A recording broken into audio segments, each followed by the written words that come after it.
We're back with Project Wrong Way. And today is a special day. We're going to talk about Toyota Matt and vintage tech parts. For those of you who have ever met or known Matt, he's an enthusiast.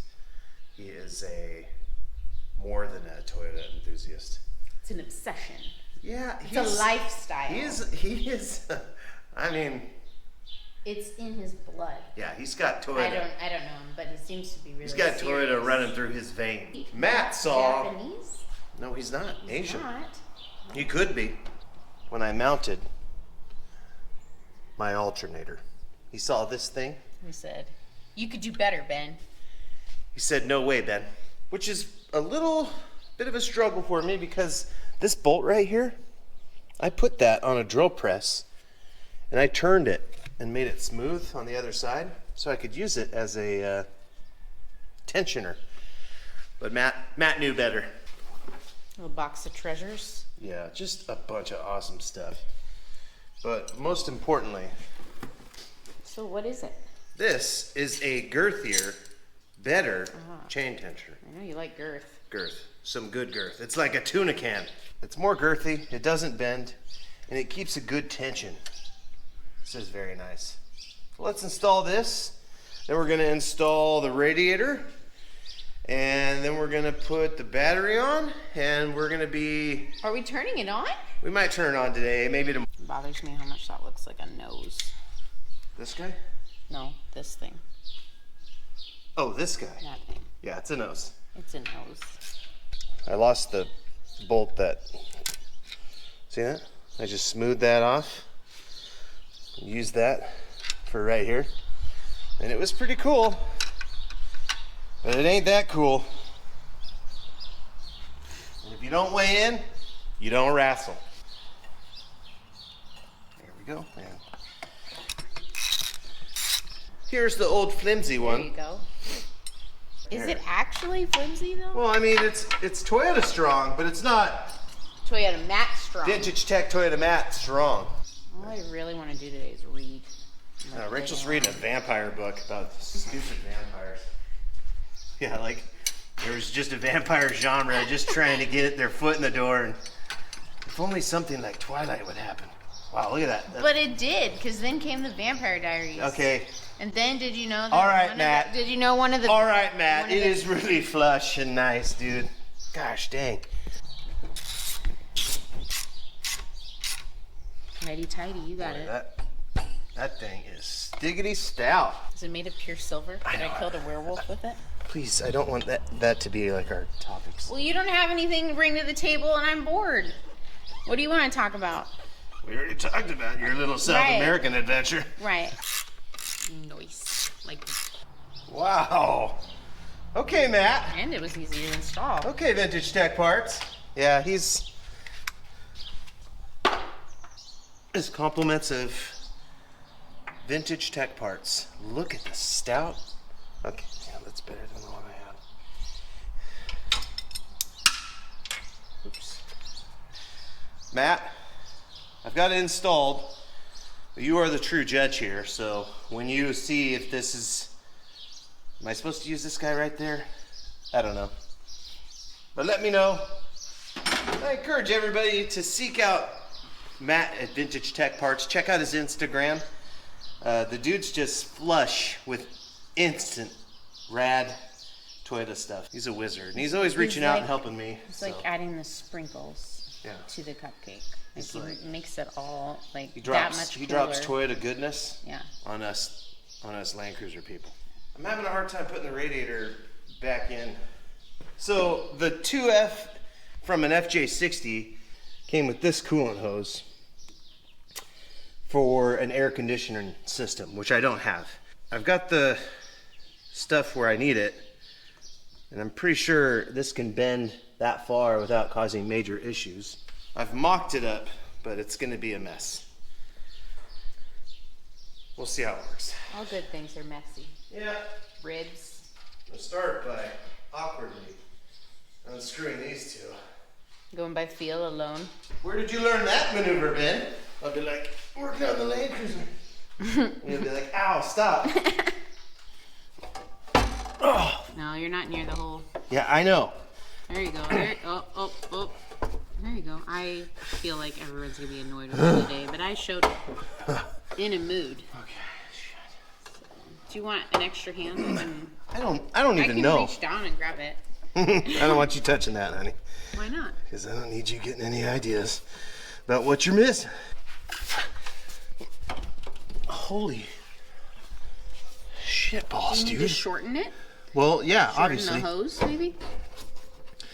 Definitely. So we got the girth right, but not the length. And it's... Looks like you need a solid 2 inches off of it or something. Yeah, shit balls. I don't like cutting these because I have a tendency to... Overdo it? Yes, Rachel. Or just do it poorly and have to do it again. This one's gonna be fine. Yeah, that one's good. Okay, so I gotta cut that one down a little bit. I'm using an old technique I learned in days gone past. Let's tighten up a hose clamp around the rubber, right about where you want to cut it. That way it works as like a gauge for you. Valley Hybrids, just letting people know if you need Toyota parts, you happen to call George at Valley Hybrids. Of course. He'll get it sent to you. No questions asked. Actually, he'll ask questions because that's pertinent. Because he wants to send you the right thing. Yeah, he'll ask questions because he'll want to send you the right stuff. So I'm going to cut towards myself. As we all learned in Boy Scouts, this is a good way to get your totem chip removed. Wow, that feels like a lot more than we probably should have taken off. The worst part about this is that if it is too much, it's literally the stopping of our progress for the day. Yeah. Careful. Runs all over. I like to put a little alcohol on there. I'm gonna move that way the hell up this tube too. Wait, was it the fan? No. Do I have to take the shroud off, man? You got it off without taking the shroud off, right?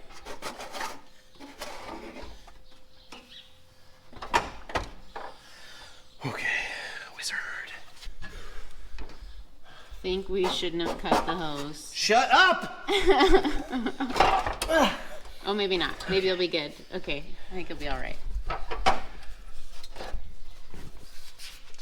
So, I could just get these guys.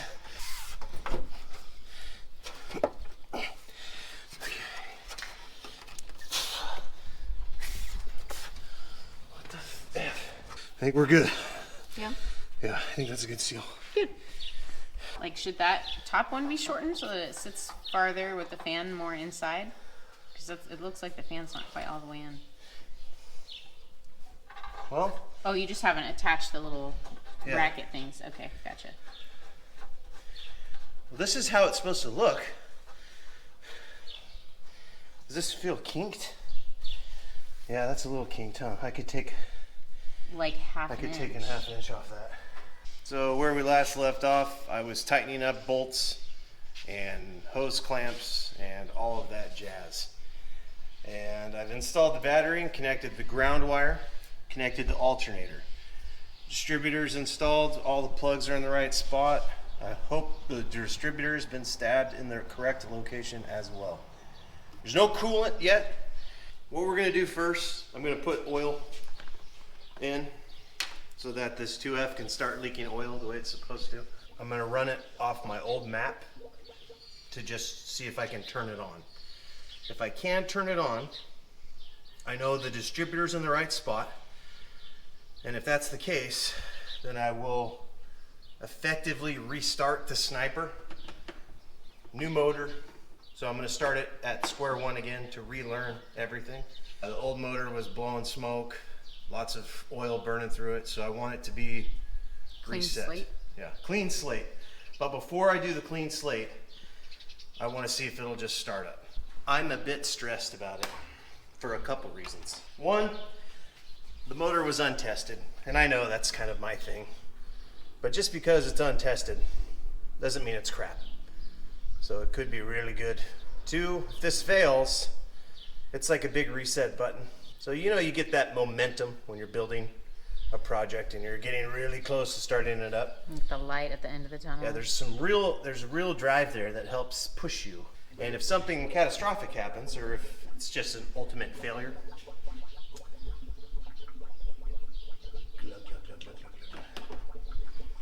Is that normal? Yeah, sure. This is officially first attempt to start it with the brand new engine. This is no coolant, so it won't run for a long time, but let's see if it will run at all. Everything's plugged in, I believe, on the sniper side. If there's something that's not plugged in, I'm sure we'll find out in just a minute. When I turn the key, the fuel pump should start to prime. If that's the case, watch out for gas. Yeah, it's shooting a little gas out the top of that thing. Get ready. Spitting. Okay, one more time. One more time. Okay, hold on. Let me move the distributor a little bit. So what are you doing? I'm moving the distributor some.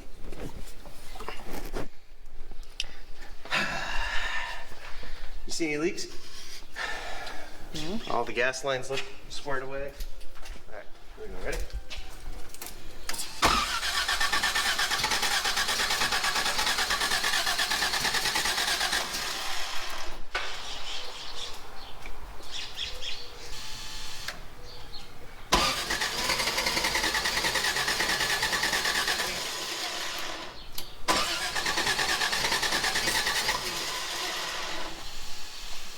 Okay. Okay. I think it might be off a tooth. I've moved the distributor both directions. So you think the timing's off? So I think the distributor itself, I might have to re-stab it, which is scary to me because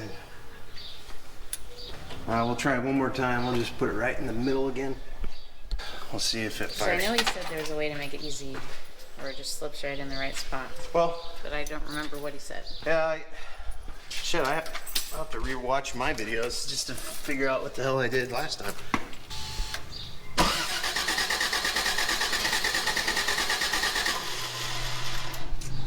Okay.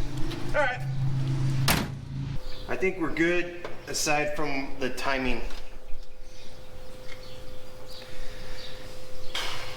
Wrong way, nation. Thanks for following along. Obviously, I'm not giving up yet. Would have been cool if it just fired right up and I drove to, Is that the way? Africa? No, it's not the way it goes. It needs coolant too, so I don't want to run it anyway for that purpose. We'll kick it over where it needs to be timing-wise. All right. We'll give it another shot in another day.